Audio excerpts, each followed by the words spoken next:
శ్రీమతే నమః. తామరాకు మీద నీటి బొట్టు లాంటిది ఈ జీవితం. అదే మనకి శంకరాచార్య స్వామి వారు 4వ శ్లోకంలో చెప్తున్నారు.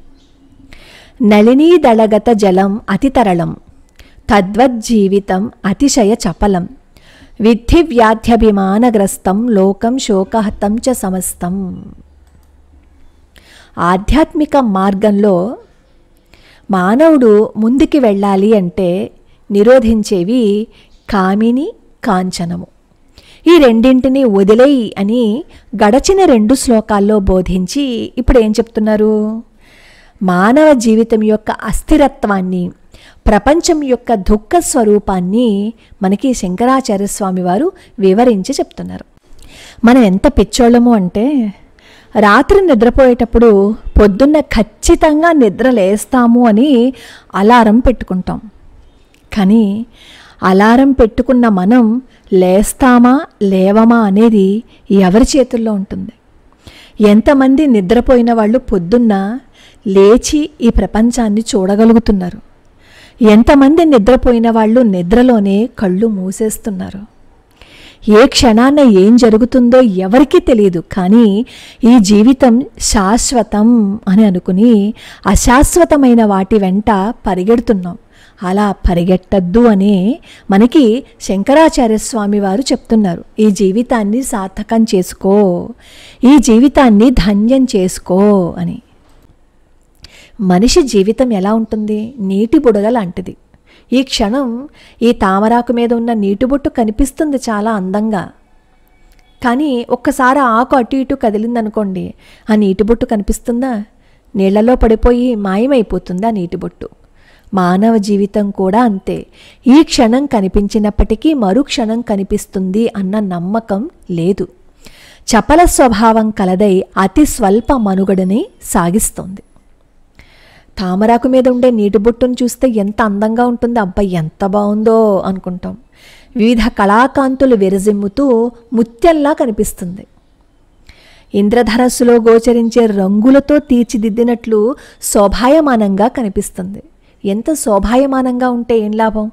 ఎంత అందంగా ఉంటే ఏం లాభం? మనం ఫొటోస్ కూడా తీసుకుంటాం, అబ్బాయి ఎంత బాగుందో అని. కానీ ఏం ప్రయోజనం? గాలి వీస్తే ఆకు అటు ఇటు కదిలితే అంతవరకు నిత్య నూతన కాంతిపుంజములు ఇన్నట్లు కనిపించిన ఆ నీటి బొట్టు పట్టు తప్పి నీటిలో పడిపోతుంది. మానవ జీవితం కూడా అలాంటిదే.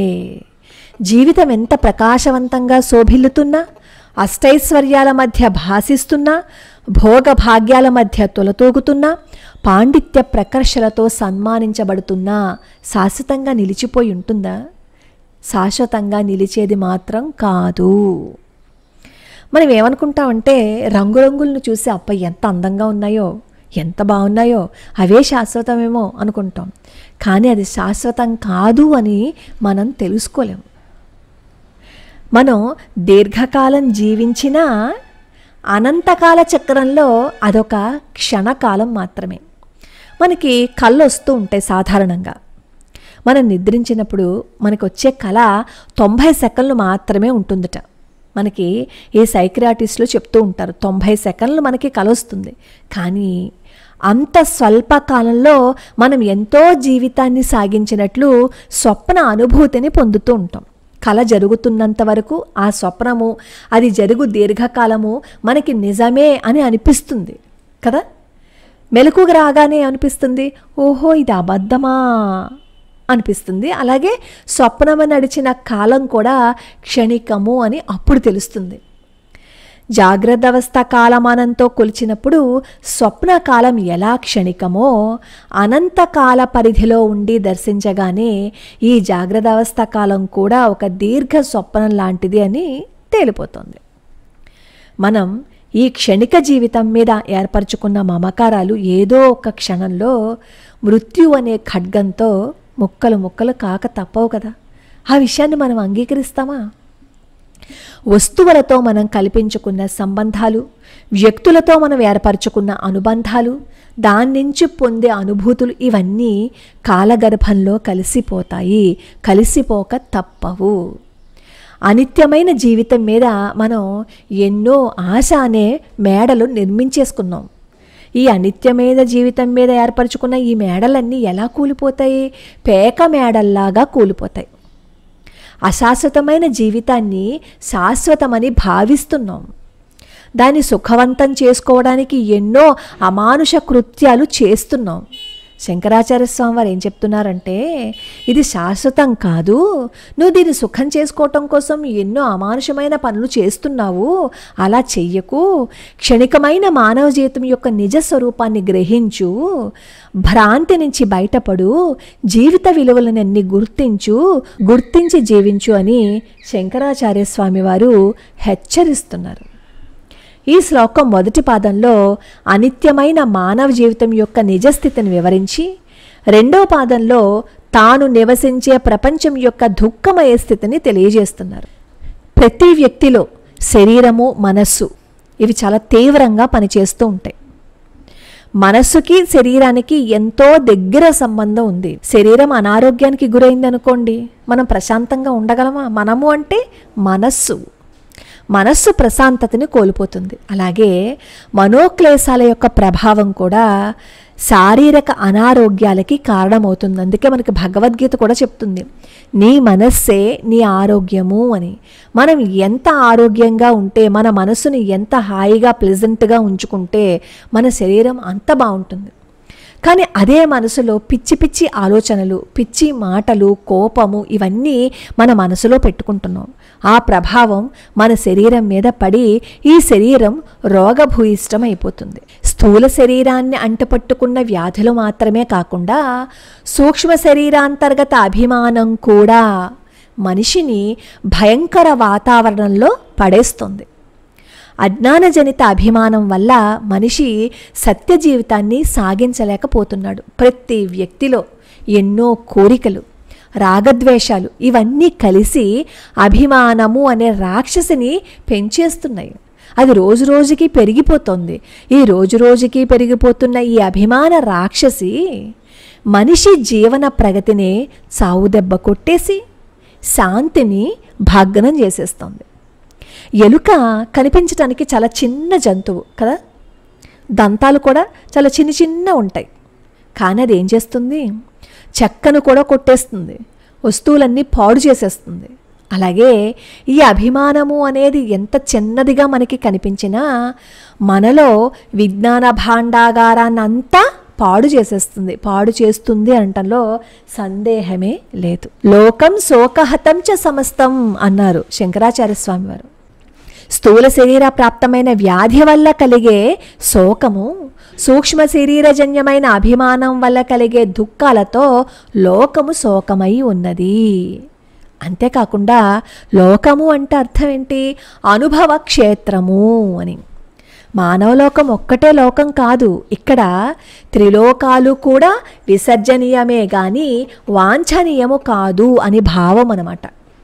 ఎన్నో జన్మల పుణ్యఫలంగా మనకి సంప్రాప్తించిన ఎన్నెన్నో ఉంటాయి. ఇంద్రాది పదవులు ఆక్రమించినా కానీ క్షీణే పుణ్యే మర్త్యలోకం విశంతి అంటారు. అంటే ఆ పుణ్యము కాస్త ముగియగానే ఆ లోకాన్ని విడిచిపెట్టి మళ్ళీ ఎక్కడికి రావాలి? మానవ లోకానికి తిరిగి ప్రవేశించాలి. లోకాలు అస్థిరమైనవి. లోకములు అస్థిరమైనందున దుఃఖమయం. ఈ విశ్వంలో ప్రతి వస్తువు మార్పు చెందుతుంది కదా. ఈ మార్పే అనివార్య జీవన సూత్రం. ఈ దేశకాల నిర్మితమైన దృశ్య ప్రపంచ చరిత్రలో స్థిరత్వము అనేది కుందేటి కొమ్ము లాంటిది. కుందేటికి కొమ్ము ఉంటుందా? ఉండదు కదా. అలాగే ఈ దేశకాల నిర్మితమైన దృశ్య ప్రపంచంలో స్థిరత్వం అనేది కూడా అలాంటిదే అన్నమాట. అస్థిరమైన ఈ ప్రపంచము మనకి శాశ్వతమైన సుఖాన్ని ఇవ్వలేదు, కానీ పరిపూర్ణమైన ఆనందం కావాలని ప్రతి వ్యక్తి పరితపించిపోతూ ఉంటాడు. మనిషిలో నిండి ఉన్న అసంతృప్తే ఈ పరితాపానికి కారణం. ప్రస్తుతం మనం జీవిస్తున్న ఈ అపరిపూర్ణ జీవితం నందలి వెలితే సుఖాన్వేషణకి ప్రేరణయై కర్మలు చేయిస్తుంది, పరిపూర్ణతను పొందడానికి ప్రయత్నిస్తుంది. అంతటా ఉండేదే పరిపూర్ణత్వం. ఒక చోటుండి ఇంకో చోట లేకపోతే అది నశించే స్వభావం కలది కదా, పూర్ణత్వం నశించేది కాదు కదా. కాబట్టి అంతా నిండిందై ఉండాలి. అంతా తానై ఉన్నప్పుడు కర్మ చేయటం అసాధ్యం. పరిమిత కర్మలు అపరిమిత ఆనందాన్ని ఇవ్వవు. జ్ఞానమొక్కటే మార్గం. అందువల్లే ఈ శ్లోకంలో విద్య తెలుసుకోమని మనకి శంకరాచార్య స్వామి వారు తెలియచేస్తున్నారు. తెలుసుకో అంటే విచారణ చేత గ్రహించు అని అర్థం అన్నమాట. భగవాన్ రమణ మహర్షి వారు జీవితాంతం అందరికీ కొన్ని వేల సార్లు చేసిన అద్భుతమైన బోధ ఏంటో తెలుసా? నీలోని నేనుని అన్వేషించు అని. ఈ దేహం కాక మనం నిజానికి ఆత్మ అని అనుభవపూర్వకంగా తెలుసుకోనంతకాలం మానవులం. తెలుసుకుంటే తక్షణం ఏమైపోతాం? మాధవుడిగా మారిపోతాం. ఈ సత్యం మనకి అనుభవపూర్వకంగా తెలియనంత కాలం చిరిగిన బట్టలని వదిలి మనిషి కొత్త దుస్తులను ఎలా కట్టుకుంటాడో అలా ఆయుష్ తీరిన శిథిల శరీరాన్ని వదిలి కొత్త శరీరాన్ని ధరిస్తూనే ఉంటాం. దీన్నే మనకి కృష్ణ పరమాత్మ భగవద్గీతలో బోధిస్తారు. వాసాంసి జీర్ణాని యథావిహాయ నవాని గృహ్ణాతి నరోపరాణి తథా శరీరాన్ని విహాయ జీర్ణ న్యన్యాని సంయాతి నవాని దేహి. ఇక్కడ కృష్ణ పరమాత్మ మరణము పునర్జన్మ దీని గురించి సోదాహరణంగా వివరిస్తున్నారు ఈ శ్లోకంలో. మనిషి మరణించిన తర్వాత ఏమవుతాడో అనే ప్రశ్న అర్జునులో మెదిలింది. దాన్ని గ్రహించారు కృష్ణ పరమాత్మ. మరణం అంటే కేవలం దుస్తులు మార్చుకోవటం లాంటిది. మనం కొత్త బట్టలు వేసుకుంటాం, అవి చిరిగిపోతాయి. కొన్నాళ్ళకి చిరిగిపోతే ఆ చిరిగిపోయిన దుస్తులు వేసుకుంటామా? వేసుకోం కదా. ఆ చిరిగిపోయిన బట్టలు వదిలిపెట్టేసి కొత్త బట్టలు వేసుకుంటాం. ఇదివరకేమో ఒక రంగు బట్టలు వేసుకున్నాం, ఇప్పుడేమో ఇంకొక రంగు కొనుక్కుంటాం, ఇంకొక బ్రాండ్ కొనుక్కుంటాం. ఆ బ్రాండ్ తోటే ఆ బట్టల్ని పిలుస్తాం. అలాగని మనం మారామా? లేదు. మన రంగు మారిందా? లేదు. మనం యథాప్రకారమే ఉన్నాం. కేవలం మనం వేసుకున్న దుస్తులు, వాటి రంగు, వాటి బ్రాండ్ నేమ్ మాత్రమే మారాయి. మనలో ఉన్న ఆత్మస్వరూపాన్ని దేహి అంటారు. దేహి అంటే దేహాన్ని ధరించిన వాడు అని. ఈ దేహి శరీరం అనే దుస్తులు మార్చుకుంటూ ఉంటాడు. ఒక శరీరం శిథిలమైపోతే ఆ శరీరాన్ని వదిలిపెట్టి మరొక శరీరాన్ని ధరిస్తాడు. ఈ శరీరం పంచభూతాల కలయికతో ఏర్పడింది. కొన్నాళ్ళకి ఈ శరీరం ముసలదైపోయింది. ముసలదైపోవటం అంటే ఏంటి? ఈ శ్వాసలు తగ్గిపోయాయి. దేహి ఆ దేహంలో ఉండడానికి ఇష్టపడ్డు. అందుకని ఆ దేహాన్ని వదిలిపెట్టి మరొక దేహంలో ప్రవేశిస్తాడు. పంచభూతాలతో ఏర్పడిన ఈ శరీరం దేనికది విడిపోతుంది. గాలి గాలిలో కలిసిపోతుంది, శరీరం మట్టిలో కలిసిపోతుంది. ఈ విషయాన్ని జ్ఞాని అయినవాడు అర్థం చేసుకుంటాడు. అందుకే ఈ దేహం వదిలిపెట్టడానికి ఏమాత్రమూ సంకోచించడు. పైగా కొత్త దేహం వస్తున్నందుకు సంతోషిస్తాడు. మనం కొత్త బట్టలు వేసుకుంటే ఎలా సంతోషిస్తామో అలాగా. కానీ అజ్ఞానం ఏం చేస్తాడు? అయ్యో ఈ దేహం వదలాల్సి వచ్చిందే అని దుఃఖపడతాడు. ఓ పట్టాన ఈ దేహం వదలడానికి ఒప్పుకోడు. అదే చావుకు భయపడ్డాం. ఉదాహరణకి మనకి తెలిసిన ఆయన ఎవరో ఒక ఆయన చనిపోయారు అనుకుందాం అనుకోండి. అది తెలియక ఇంకొక ఎవరో వచ్చి ఏమంటే సుబ్బారావు గారు ఉన్నారా అని అడిగితే ఇంకెక్కడ సుబ్బారావు గారు అండి, ఆయన చనిపోయారు, ఇదిగో కార్యక్రమాలు జరుగుతున్నాయి అని చెప్తారు సమాధానం. లోపలికి వెళ్తే అక్కడ సుబ్బారావు గారి బాడీ కనబడుతుంది. అయ్యో సుబ్బారావు అప్పుడే వెళ్ళిపోయావా అంటాడు. కానీ ఏంటండి సుబ్బారావు లక్షణంగా పడుకుని ఉంటే అప్పుడే వెళ్ళిపోయాడు అంటారేంటి అని అనరు కదా. సుబ్బారావు శరీరం అక్కడే ఉంది, కానీ సుబ్బారావు అనే ఆయనే లేరు. సుబ్బారావు వెళ్ళిపోయాడంటే సుబ్బారావులో ఉన్న ఆత్మ వెళ్ళిపోయింది, కానీ సుబ్బారావు శరీరం కాదు అని అర్థం అనమాట. ఈ సంగతి అందరికీ తెలుసు, కానీ తెలియనట్టే ఉంటాం. ఎందుకంటే ఆ భావన మనకి నచ్చదు కాబట్టి. మన సంస్కృతిలో ఏమీ తెలియని వాడికి కూడా దేహం వేరు, లోపల ఉండే ఆత్మస్వరూపం వేరు అని తెలుసు. వచ్చిన చిక్కల్లా దాన్ని ఆచరించాం, మళ్ళీ మోహంలో పడిపోతాం. ఇంకొక విషయం, ఈ దేహంలో నుండి జీవుడు బయటికి వెళ్ళడానికి ఇష్టపడ్డు, చాలా యాతన పడుతూ ఉంటాడు, కానీ బలవంతంగా బయటికి వెళ్తాడు. ఇంకా ఆ దేహాన్ని అంటిపెట్టుకుని దాని వెంటనే వెళ్తాడు. అంత్యక్రియలు జరిగేటప్పుడు అక్కడే ఉంటాడు. ఈ విషయాన్ని ఊహించిన మన ఋషులు ఒక కార్యక్రమం పెట్టారు. ఒకవేళ జీవుడు మళ్ళా పొరపాటం తన శరీరంలో దూరుతాడేమో అని దింపుడు కళ్ళమని 3 సార్లు దింపుతారు. తర్వాత అంత్యక్రియలప్పుడు ఒక కుండలో నీళ్లు పోసి దాన్ని తీసుకుని శరీరం చుట్టూ తిరుగుతాడు. దానికి 3 రంధ్రాలు చేస్తారు. చివరికి వెనక్కి విసిరేసి పగలగొట్టి వెళ్ళిపోతాడు. దీని అర్థం ఏంటంటే శరీరంలో నుంచి బయటకు వచ్చిన జీవుడు అంతకాలం అంట పెట్టుకున్న శరీరాన్ని వదలలేక అక్కడే తిరుగుతూ ఉంటాడు. ఈ చర్య ద్వారా బాబు ఈ శరీరం ఒక కుండ లాంటిది, అందులో ఉన్న నీరు ప్రాణాలు, అవి కుండలో నీరు మాదిరిగా చిల్లులు గుండా బయటకు వెళ్ళిపోయాయి, కుండ పగిలిపోయింది, ఇంక దీన్ని కాలుస్తాము, ఇంక ఈ శరీరం ఉండదు, నువ్వు వెళ్ళిపో అని జీవాత్మకి మనం ఇచ్చే సంకేతం. కాబట్టి మృత్యు అంటే కేవలం దుస్తులను మార్చడం లాంటిది అని అనుకోవాలి. దాని గురించి భయపడకూడదు. స్వేచ్ఛగా ప్రాణాలు వదలగలిగి ఉండాలి. విభూతి ముఖాన ధరించే కారణం ఇదే. విభూతి అంటే ఈశ్వరుడు. ఈశ్వరుడు ధరించే శ్మశాన బూడిద విభూతి అంటే. చివరికి ఈ శరీరం బూడిద కావాల్సిందే. ఈ శరీరం గురించి ఆవేదన చెందద్దు అనే సంకేతం మనకి అనునిత్యం ఇస్తుంది విభూతి ధారణ. విభూతి అంటే ఐశ్వర్యము అని అర్థం ఉంది, ప్రకృష్టమైనది అని కూడా అర్థం ఉంది. సరే, ఇక్కడ ఈ ఉపమానాన్ని యథాతథంగా తీసుకుంటారు. వయోవృద్ధుడు రోగాలతో మరణించటం అంటే శరీరం జీర్ణ వస్త్రంలా అవటం. మరి ఆరోగ్యంగా ఉన్న 7 ఏళ్ల బాలుడు ఎలా మరణిస్తాడు అని అడుగుతారు. పుట్టే ప్రతి జీవి శరీరము తొలి శ్వాస నుంచి ఆఖరి శ్వాస దాకా ఆయుష్ ప్రమాణము వారి ప్రారబ్ధ కర్మలని అనుసరించి ఇన్ని శ్వాసలు అని నిర్ణయించబడుతుందని మనకి యోగ శాస్త్రం చెప్తోంది. అందుకే చెప్తారు ఆయు ప్రమాణాన్ని శ్వాసలతో పోలుస్తారు అని. ఎన్ని ఎక్కువ శ్వాసలను తొందరగా మనం ఖర్చు చేసేస్తే ఆయు ప్రమాణం అంత తొందరగా తగ్గిపోతుందన్నమాట.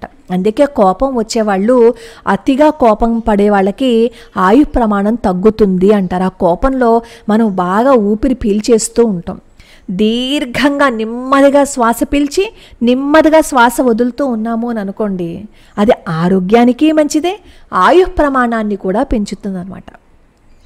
అయితే ఈ ఆఖరి ప్రారబ్ధ కర్మ తీరడము, ఆఖరి శ్వాసని వదలడము రెండు ఒకేసారి జరుగుతాయి. జీర్ణించిన శరీరము అంటే ఈ జన్మకి అనుభవించాల్సిన ప్రారబ్ధం జీర్ణించడం అన్నమాట. అది అర్థం చేసుకోవాలి తప్ప భౌతికంగా రోగగ్రస్తమైన శరీరం జీర్ణించటం కాదు.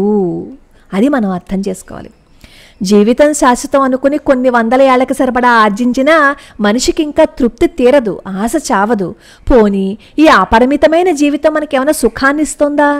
అది కూడా లేదు. సుఖము అనేది 2 దుఃఖాల మధ్య గల విరామం.